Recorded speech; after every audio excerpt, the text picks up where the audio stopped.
Today we're going to talk about how to properly set up chains and why you might want to consider using them. We're going to start right now.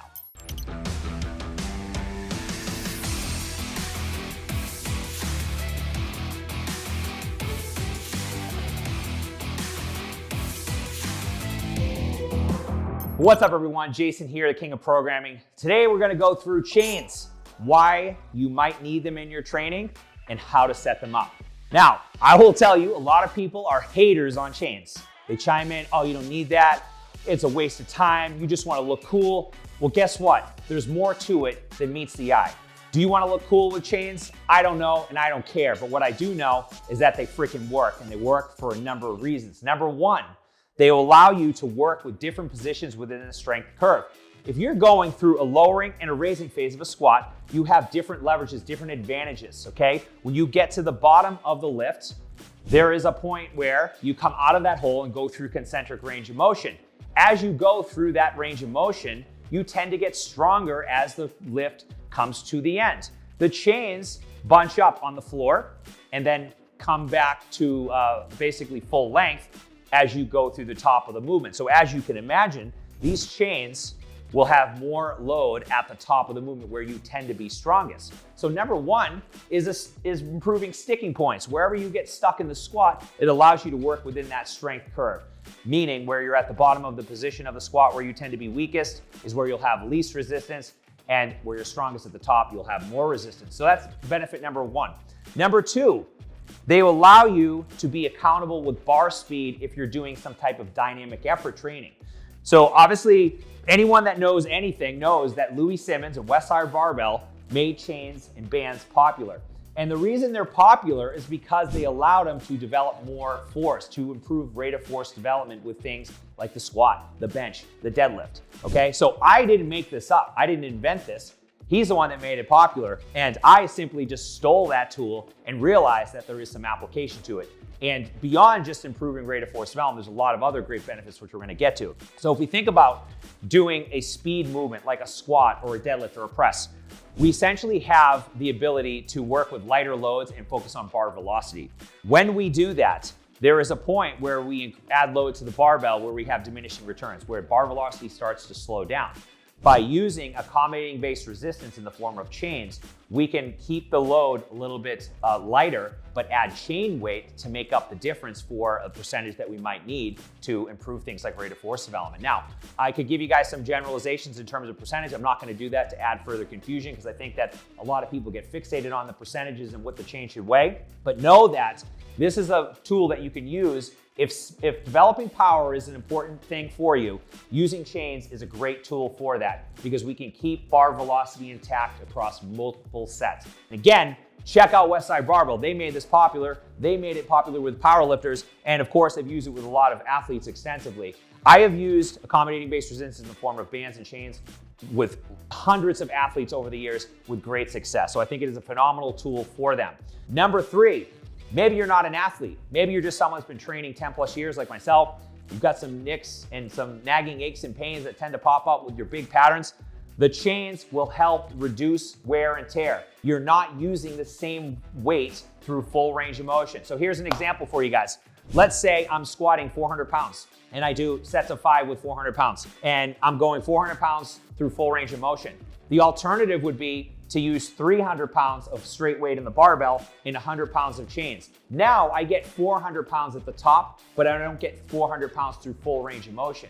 So similar adaptations in terms of just neuromuscular function, but not the same wear and tear through a full range of motion, which can be advantageous to people that have nagging aches and pains. You might think, well, it's good to have full load through full range of motion. And yes, I would agree with you, but there are always caveats to that. And there are different people that need different things to be successful long-term. So this is a great tool for someone that wants to have longevity with their big lifts like squat, bench, and deadlift, but not flare up nagging aches and pains. Okay, so those are three really important benefits of the chain. It's not just about looking cool, it's about getting a lot from it, having another tool in your toolbox, and these can be a tool that can give you a big bang for the buck. Now, maybe you don't want to use chains and you think that they're a waste of time. Great.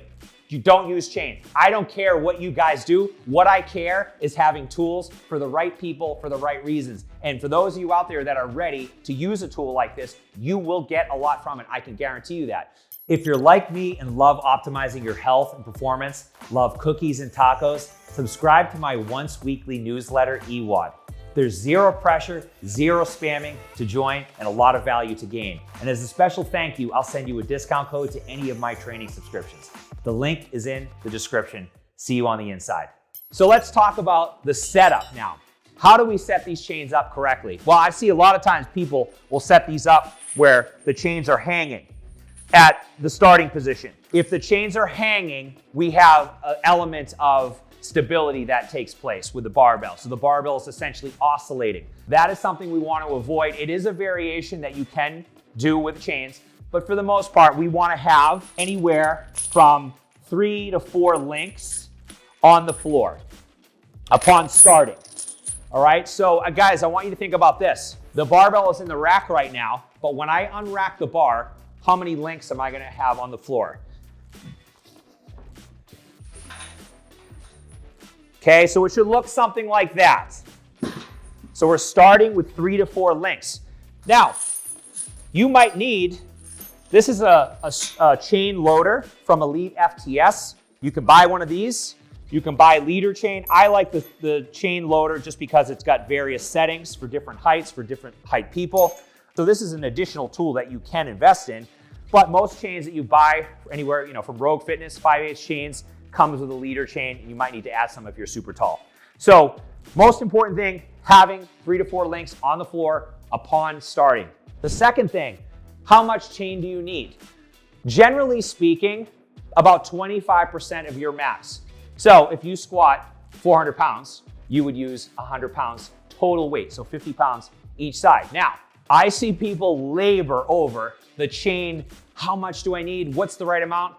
I will tell you that over the years, I've never seen like a profound difference from being super pinpoint with the amount that you need.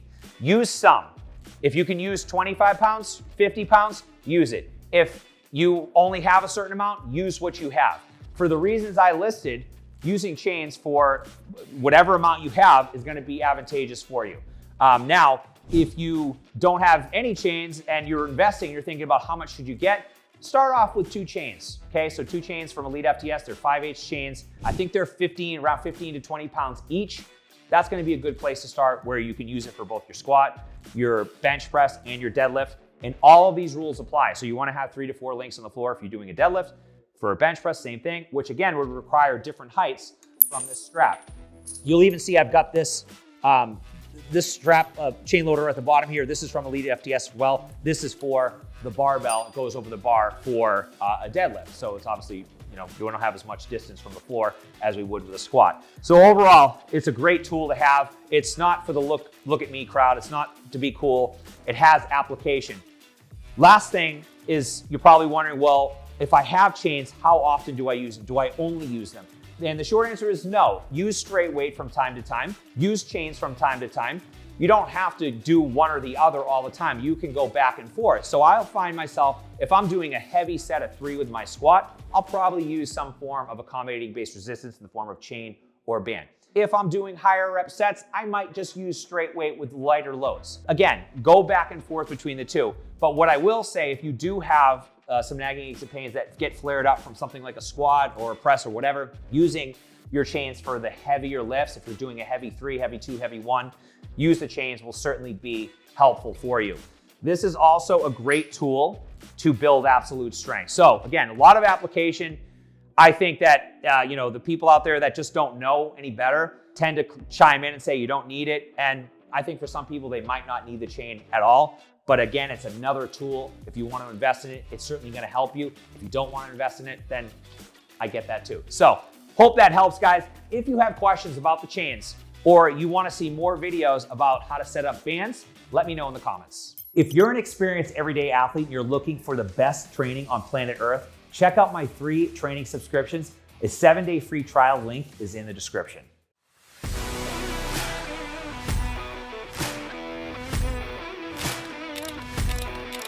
Best program available on the internet today. I think it's very difficult to find a trainer like Jason that... Since joining Everyday Heroes, I feel like I've stopped working out and actually started training.